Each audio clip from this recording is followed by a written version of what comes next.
And this is something that's always the topics that I talk about today are topics that all of us in the field of yoga have come up against several times, in our journey as yoga teachers.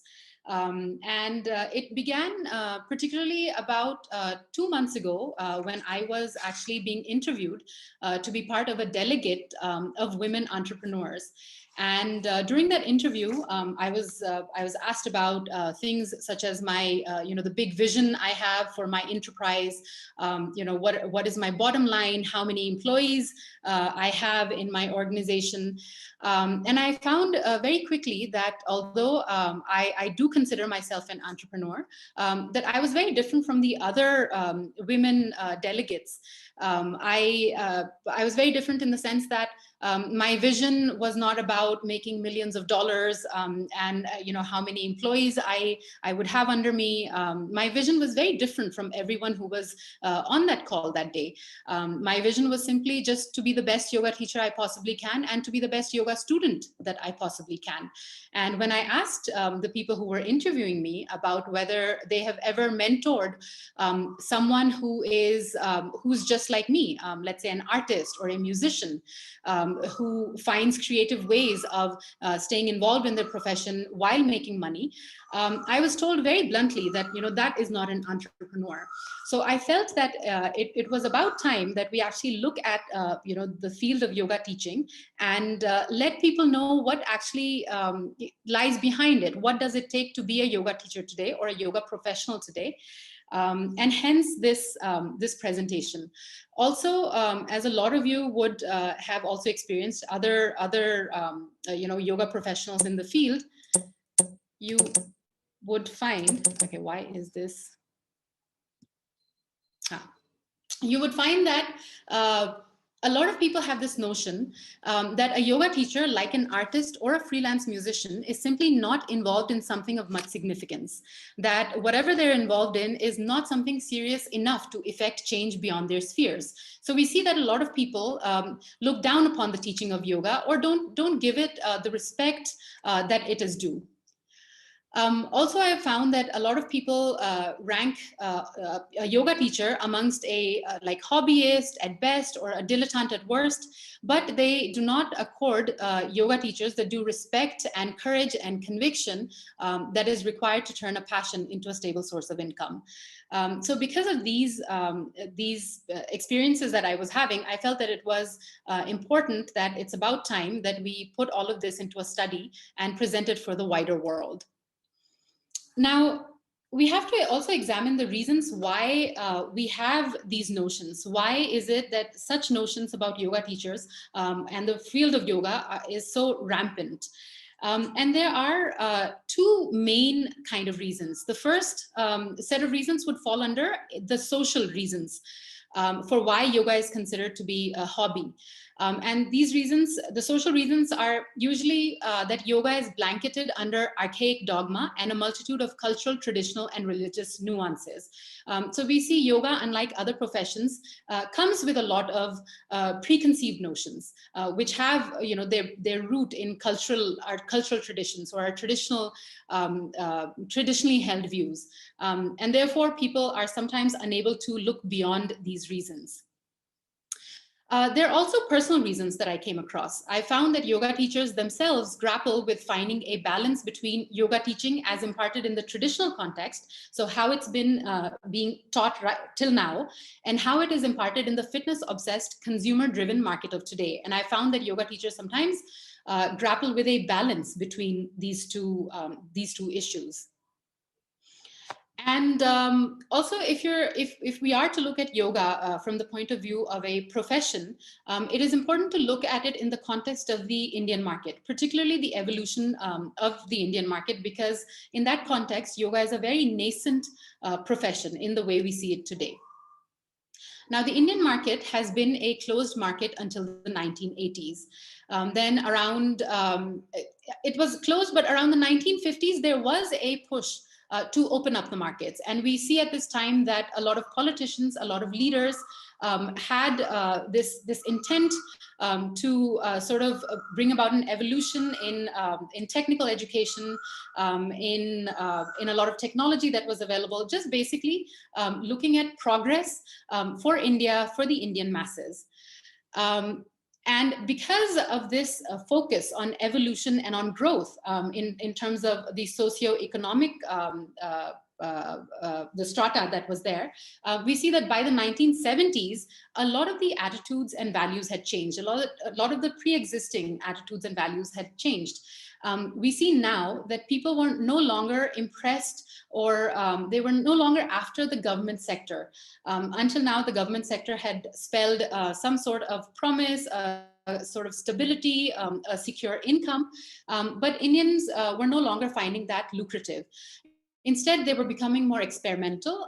They wanted not to only earn money like their parents had or their grandparents had, but they wanted to create wealth. And so that sort of changed the kind of work that they wanted to be involved in, and the kind of impact that they wanted to make, the kind of lives that they wanted to live. And we see that sort of growth has continued because in the last 25 years, the disposable income of the middle classes has steadily increased. It's increased 20-fold times in the last 25 years. And that has been the single most important change, or change which has affected the economy till now. And so at the beginning of this millennium, I would even say that India was on the brink of a huge renaissance, because everything had changed, from the way we spend our money, from what we consider as lucrative jobs, what we consider wealth, how we want to lead our lives. This is vastly different from what we had seen till now.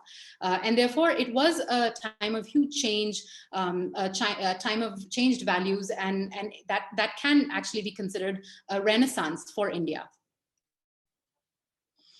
Now, what we're looking at is, is the fact that a yogi or a yoga teacher is also an entrepreneur. So it's important to look at the definition of what is an entrepreneur. And this definition is quite elusive, because I was not able to find any one consistent definition. The one that I found, which I thought was close to what I believe is an entrepreneur, is someone who has a vision, can convince others of this vision, and then is willing to take financial risks to realize this vision. Also, someone who thinks out of the box. So pretty much there was this kind of movement going on in the Indian middle classes. We had changed from people who had wanted stability of a government job to people who wanted to generate and create our own wealth. So all of us were actually looking at doing something different, and that is the definition of entrepreneur. Now, I also found that there were many, like through history, there have been many instances when there has been a display of entrepreneurship. And I found that Christopher Columbus, who is someone we would think of as an explorer or just as a historical figure, but actually he displayed or he defined what an entrepreneur is, and to a very large degree. If you think about Christopher Columbus, he was someone who wanted to explore uncharted trails. He wanted to explore things other people had not explored before, routes that other people had not explored before. He had no money, so he had to look for people who would fund his business venture, his voyages, and he had to also convince other people to come on board with him.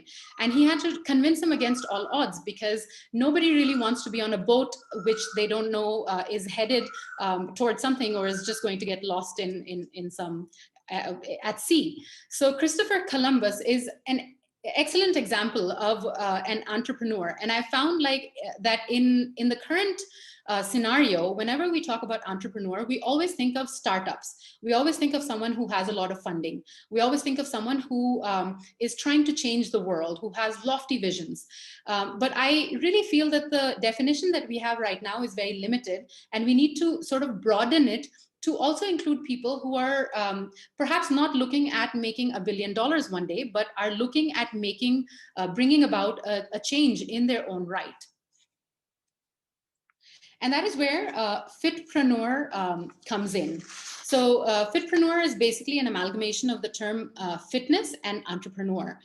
And although we think that this is a recent phenomena, it is actually not. I found that it has actually started from the 1970s. So even back then, we had people on TV, and examples are Jillian Michaels and a lady called Lilias Folan, who even in the 70s was on American TV teaching people yoga. And at the same time, we had someone called Dhirendra Brahmachari on Doordarshan, and he had a show called Yoga Abhyas, which I think is still on, which still runs. So these people, were taking something that had till now not been on TV, and they were looking at new ways of imparting the knowledge to people. So in a way, these guys were our first fitpreneurs. And then we see in 2000, Baba Ramdev on the Asta channel, he was doing pretty much the same thing. This was something that had not been done till now. And we see that he really tried to change the way things were in the yoga field at the time. And then finally, in the late 2000s, we see the rise of the YouTube stars. So now we actually see people at home shooting home videos and sharing that with the world.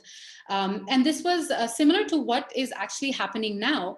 And it was sort of a dry run for the kind of programs that we have now, for the kind of workshops that we have now. The way fitness exists right now, we also saw a rise of that in the late 2000s. The only difference was that back then it was handheld cameras, phone cameras, living rooms, and now we've evolved to getting high-tech equipment, but we're pretty much doing the same thing. So the kind of evolution that's happening right now, we've already had a dry run of it in the late 2000s, but we never think about it in that way.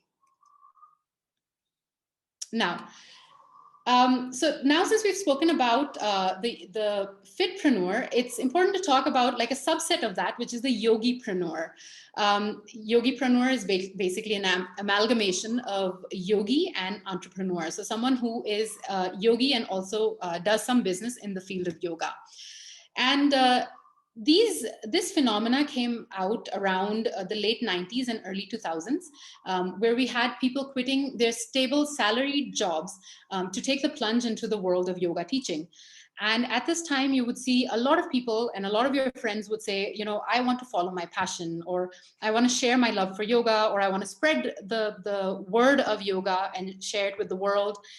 And people had this intention, to change the world and to teach yoga in a new format. The only problem was that as early as the 2000s, there were no proper systems in place that would ensure that someone could do this and for it to be sustainable.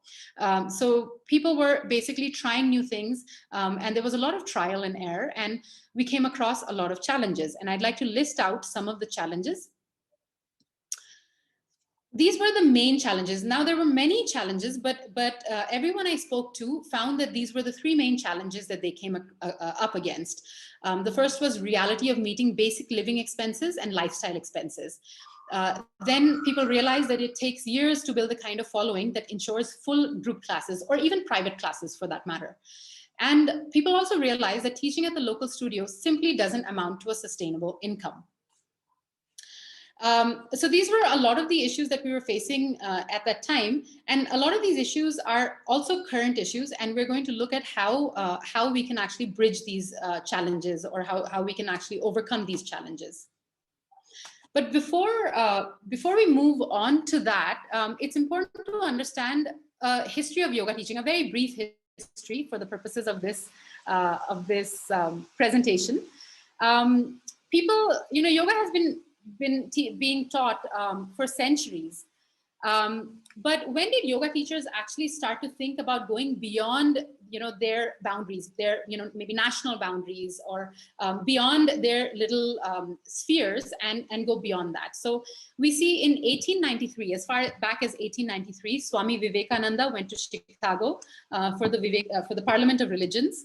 In 1911, we had Jiddu Krishnamurti traveling to Europe. And then around 1934, things start to change. This is where we see foreigners, Westerners, traveling to India and wanting to learn with the Indian masters in their own countries. So in 1934, Indira Devi and Vanda Scaravelli both made their way to India and somehow got permission to learn under T. Krishnamacharya. He's the father of modern yoga. Then in 1954, we saw B.K.S. Iyengar actually traveling abroad. Now, this was a sharp contrast. This is where we actually see an entrepreneurial spirit like actually emerging, because B.K.S. Iyengar's teacher himself, T. Krishnamacharya, not only did not travel to teach Westerners, but when Indira Devi and Vanda Scaravelli came to him, they said, well, I don't teach, I won't teach foreigners, I won't teach women. And he, I believe, made them just wash the floors of the shala for about 2-3 months before he even allowed them into class. So we see B.K. Iyengar, had learned under this sort of environment, but in 1954, he decided that he himself would make the journey to his students and teach there. By the 1960s, we see spiritual tourism coming into India. Ram Dass, the Beatles, many people came in search of spirituality to India. So now we see people are actually drawn to India to learn from the source itself. And finally, in 1974, Pattabhi Jois, who was also a student of T. Krishnamacharya, he decided to finally make his first voyage to teach. So this was sort of like the teaching tours, the early teaching tours. Now we know teaching tours is very glamorous events where there are multiple countries that teachers go to and they have their own groupies. But back then it was the lone teacher going against colonialism, against a lot of the racism that was prevalent at the time, going against all of that and going to teach a student in the comfort of their own homes. So around 1974, which is when Pattabhi Jois actually decided to travel, we see that a lot of Western students had decided that they wanted to teach yoga, and that they felt that it was their responsibility to teach yoga in the way that their gurus had taught them. And they also felt that they should be able to support themselves, so that they should be able to support themselves financially through the teaching of yoga. The first instance we see of teacher's training certification granted to a Westerner is in 1972. David Williams is today a very famous teacher of Ashtanga Yoga. And in 1972, he received a 6 months yoga teacher's certification at the Swami Geetananda Ananda Ashram in Pondicherry. And it was actually David Williams with his partner who sponsored Pattabhi Jois's first trip to the US. So we see now it's taking shape, the idea that teachers can travel to their students, to teacher training tours, teacher training certifications. All of this has started to take shape. And so we see that there is a demand also for yoga teacher certifications. And wherever there is a demand, there should also be a supply in any evolving market. And the supply for these teacher training certifications was something that was provided by a teacher who's infamous now. He's very shrewd, very clever, and very famous. And a lot of you, if you watch Netflix, you would be able to guess who this person was. He is effectively the first person who came up with the idea of the teacher training courses as we know them today, as we see them today. And this guy was none other than Bikram Chaudhry. So what Bikram Chaudhry did was basically he commodified the whole Guru Shishya Parampara. So he said, if you give me a fee, I will authorize you to teach in my tradition. You would learn his script and be allowed to teach classes. And once you graduate from his teacher's training course, you would also pay him royalty. And this was very effective. He had a fleet of Rolls Royces after he actually implemented this business structure. And when I was doing this research, I was wondering that Bikram Chaudhry was around the same time when he implemented this teacher's training. There were a lot of other teachers who were also authorizing their students to teach. So we know that B.K.S. Iyengar was doing that. We know that Pattabhi Jois was doing that. We know that a lot of other teachers were also doing that. But the way Bikram Chaudhary managed to bring this about was phenomenal. He's a phenomena. His teacher training courses are something that we still talk about. And he really did take over the world. So I would like everyone here, especially if you're a yoga teacher, to think about why it was so. Arguably, the Iyengar lineage or the Ashtanga lineage is more respected, is more revered. And Bikram Chaudhary, at this point in time, is a fugitive from the US government. But yet he managed to create this sort of impact and to bring this change into the market. Why is that? And it would be interesting to hear a few of you, of your opinions on that. Okay, now it's also important to think about and to look at yoga teaching today. If you're a yoga teacher today, so actively teaching yoga, making your money, your living off of teaching yoga, you are a studio owner. Or you're an independent yoga teacher. So a studio owner, to be a studio owner was once upon a time everyone's dream. You know, if you were a wannabe yoga teacher, you wanted to own your own studio. It would be your haven. It would be a place where you could teach like you wanted. You could, teach unadulterated yoga, real yoga. And this was very aspirational for a lot of studio owners. However, over time, we realized that it was not so simple. It was not about doing yoga all the time or being involved in doing yoga all the time. It was actually more about analyzing marketing strategies, hiring and training, quality control, meeting deadlines, etc. Pretty much what entrepreneurs in any other business do. So we started to realize that it wasn't so straightforward to own a studio. It actually required a lot of skills other than just being a good yoga teacher or knowing your yoga. And we quickly found out that even as an independent teacher, it was just as complex as being a studio owner. You were now responsible for your own marketing. You're now responsible for your own strategies, for your own keeping track of your own finances, your own students. So all of that, in recent years, we've realized that teaching yoga may be looked at as someone who has a hobby or someone who's very bendy and flexible, but actually the teaching of yoga and creating a sustainable career out of it draw upon a lot of intellect, a lot of experience, a lot of maturity, which is indispensable if you want to make a sustainable career out of teaching yoga. And also we should look at the yogipreneur today. And the reason I wanted to look at that is because of the coronavirus. Now, this was the first time it was happening in 100 years, and it changed life as we know it. And it changed the yoga world as we know it. Overnight, we saw that we had to go online. And teachers who had till now resisted the urge to be on social media, they found that that was the only way to connect to people. Now, this came along with a lot of challenges, a lot of intrinsic challenges, a lot of challenges in terms of technology. But I have observed that a lot of the teachers, they've really risen up to it. A lot of the teachers who've continued to teach, they've really risen up to the challenge. And that has made me feel more than ever that perhaps yoga teachers are some of the best entrepreneurs that we have today. So these are some of the things that happened when the coronavirus hit us and our lives.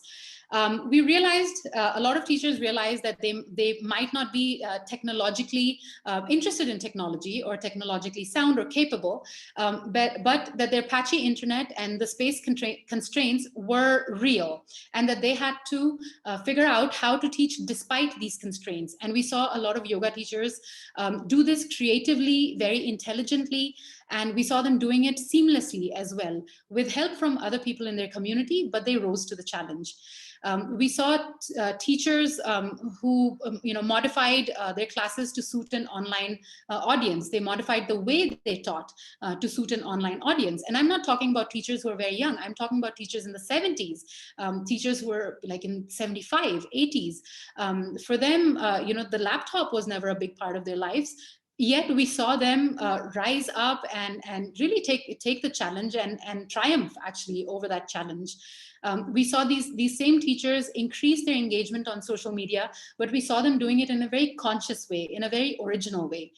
As teachers, we understood that now the audience that we had, the pool of students that we had, would be of all ages, they would be of all nationalities, of all fitness levels, and a lot of teachers started to modify their classes in a very creative manner to serve various kinds of people, a multitude of different kinds of people. And we also see in the yoga world that the number of collaborations for workshops increased. We saw online yoga festivals doing really well. We saw online yoga classes doing really well. The interesting thing to note is that if you look at the market right now, you will see that a lot of big, well-funded, large chains, yoga studio chains or fitness studio chains, they've actually had to shut down. These guys came with, millions of dollars of funding, and they actually had to shut down because they weren't able to survive in this changing market, in this unpredictable market. But if you look at the teachers that niche yoga teachers, small yoga teachers, independent yoga teachers, these guys have really thrived. A lot of the yoga teachers, they have seen 100% increase in the number of students in their class attendance. They've seen about 500% increase in the personal students. With that, there has been an increase in their incomes as well. And I'll go back to what I said initially about yoga teachers being some of the best entrepreneurs right now, because it's also about the survival of the fittest. The coronavirus was unprecedented. Nobody could predict it. But who came out really strong? It was that niche independent yoga teacher. It was that studio who very quickly decided that, okay, we really need to set it up, to do online classes. They could maintain that kind of relationship with their students. They decided to go on social media. So they really evolved quickly, and there was a huge learning curve. So I found that to be one of the most important learnings that we should have from the current scenario, the coronavirus scenario. Now I'm almost out of time, so I'd like to quickly talk about a few learnings that I've had, because I've had the privilege of speaking to a lot of teachers who I personally admired from afar, and I had a chance to speak to them about their journeys and observe also the similarities between their journeys. And these are the things that I found out about the teachers who I respect and who've created sustainable careers for themselves in the space of yoga. I found that all the teachers had a drive to succeed, and they had the intelligence to support that journey. So it is not only about being able to do asanas, you have to use your brains, you have to cultivate your intellect. I also found that these teachers had the capacity and maturity to shift between the different roles of artist, teacher, student, business owner, and entrepreneur whenever needed. So in a way, flexibility of the mind and not just flexibility of the body. None of the teachers I spoke to thought that teaching yoga was a side business or an easy income stream. And above all, these teachers had an unshakable belief in the philosophy of yoga. So they were all on the path that they believed in and that they intrinsically had a calling for. And since I learned a lot from teachers I admire and respect, I also have a few learnings for aspiring teachers. So you should maintain a regular practice that you feel supported by physically and mentally.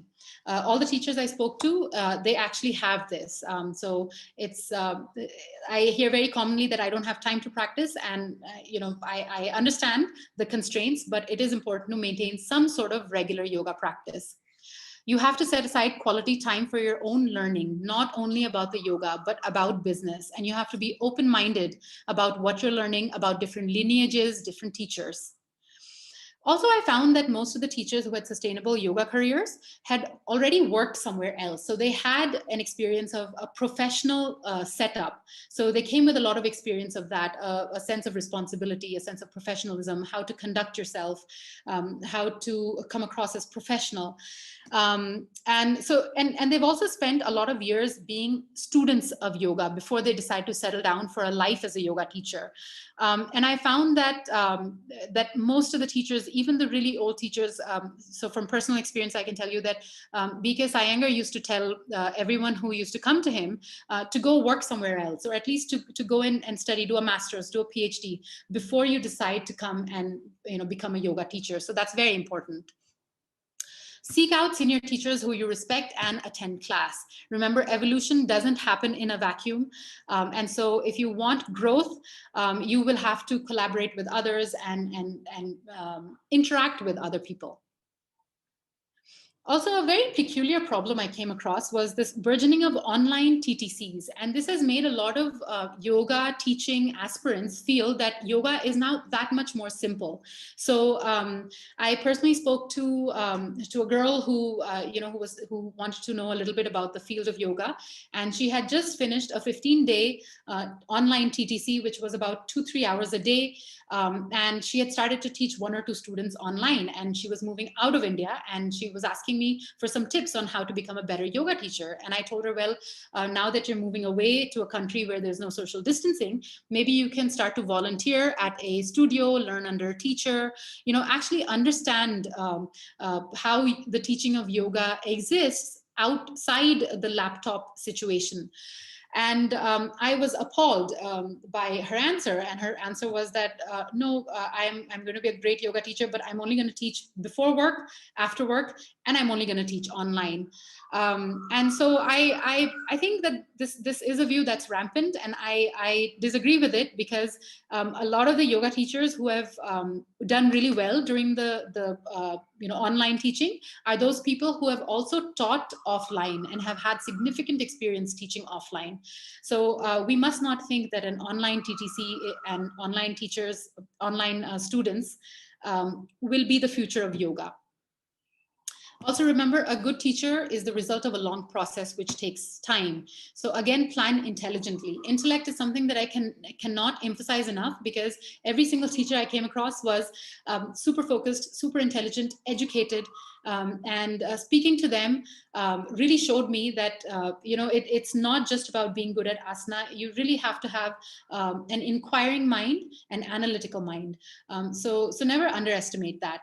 Spend time on something besides just your asana practice, or just your just the kind of classes that you take. So I'd like to end, and I hope I'm within time. So I'd like to end with the last paragraph of my paper. And my paper is actually available for everyone to read, but it is a long paper. So the last paragraph states, the business and the personal sadhana are 2 sides of one coin, and as such must evolve together.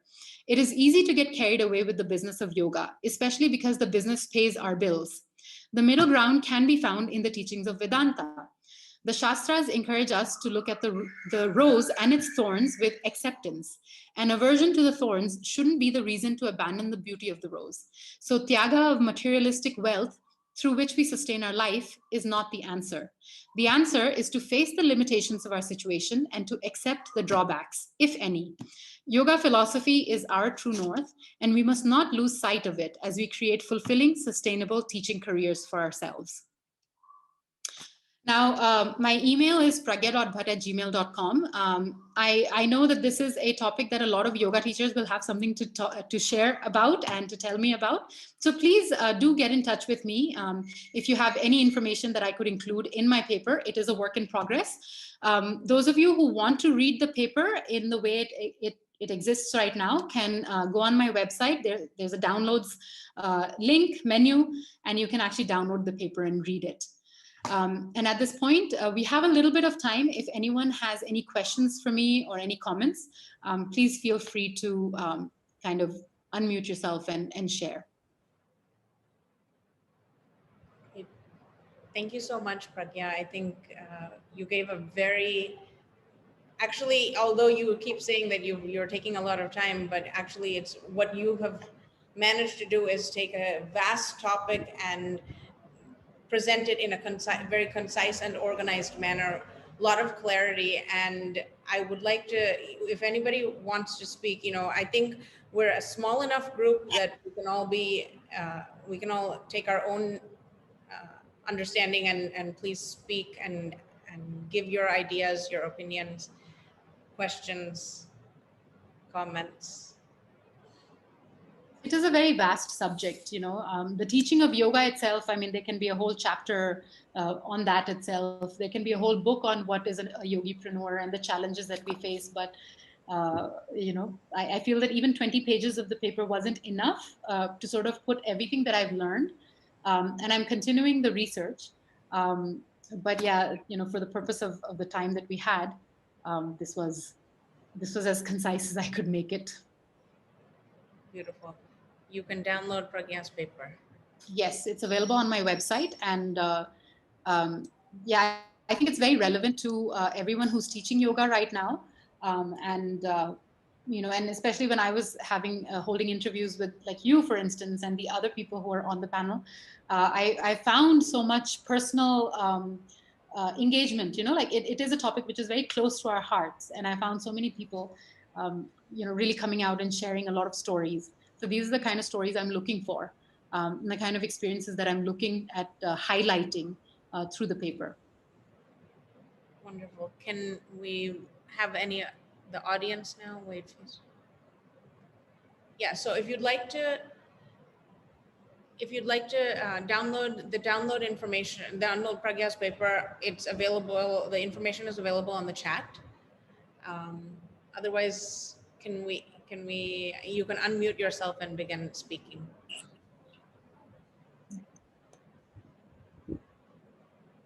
Hi, Pragya. This is Anshu here. First of all, congratulations. I really enjoyed your presentation. It's so informative and so thought-provoking. So is this part of some academic study, or is it just like a study that you've done by yourself, for yourself? Yeah, I've done it by myself and for us, us as yoga teachers, because I feel that there's so much misconceptions about the work that we do. And I feel that, all the yoga teachers that I know, we all come from a different sort of background. Some of us are engineers, corporate staff. And we've all had this journey where, initially, like a lot of people say, why would you quit that to do yoga? Because people think that it's either, not something which is financially viable, or, you're too smart for it, too qualified for it, or it's not what people do in the cities. It's something that people, people who want to give up everything do. So I wanted to shed light on it and start that discussion, especially on the wiki platform, because I feel that there's so many notions, and there has to be some sort of correction done on those notions. So that's why it's just I'm doing it with the help of everyone I've reached out to. Yeah. Wow, it's amazing. Thank you.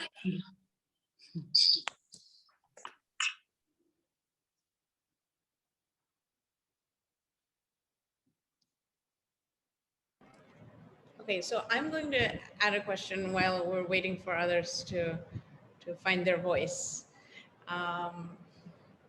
Yes, I would like to, because as you know, I run an NGO which serves in the yoga community.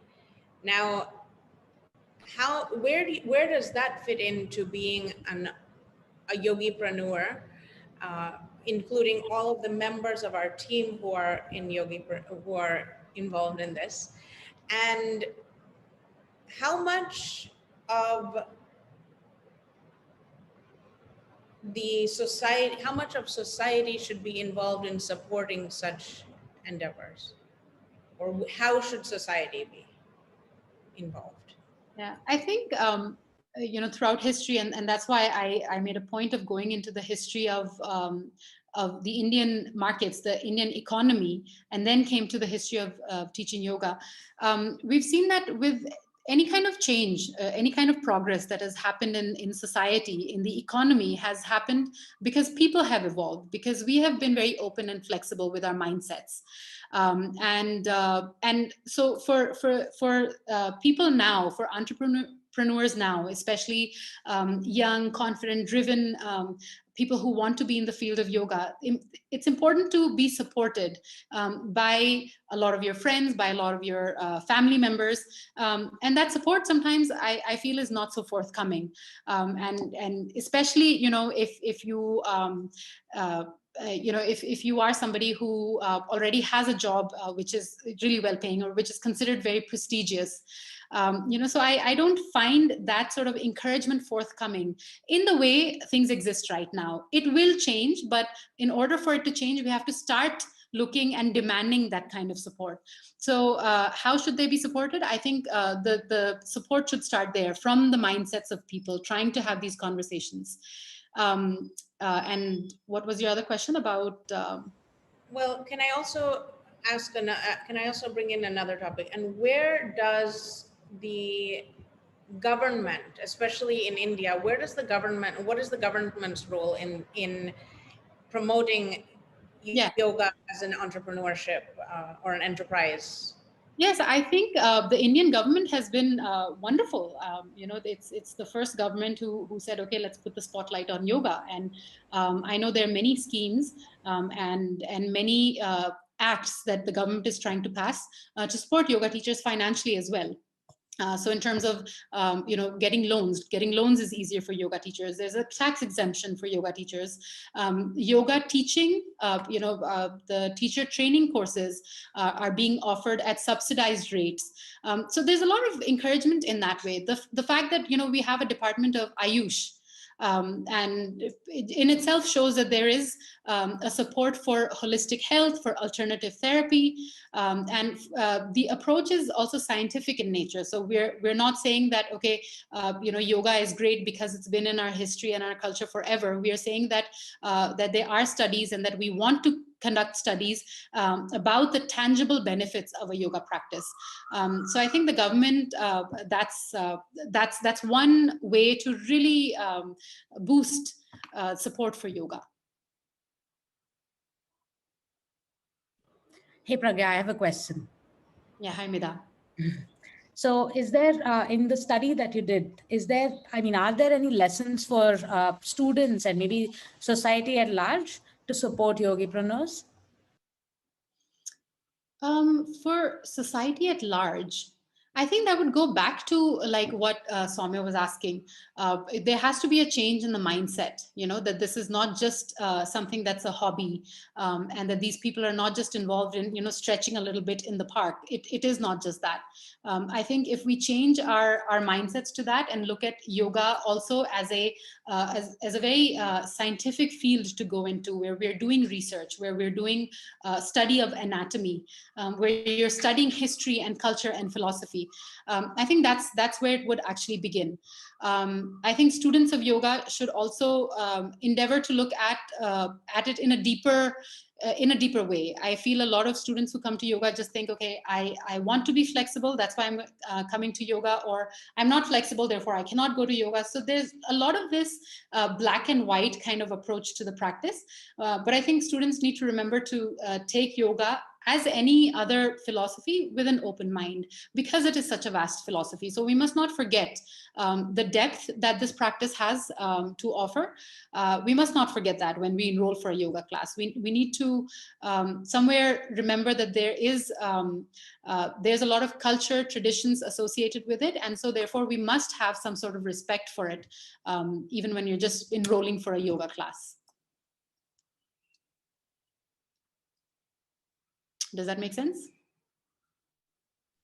Yeah, absolutely. Thank you. Thanks.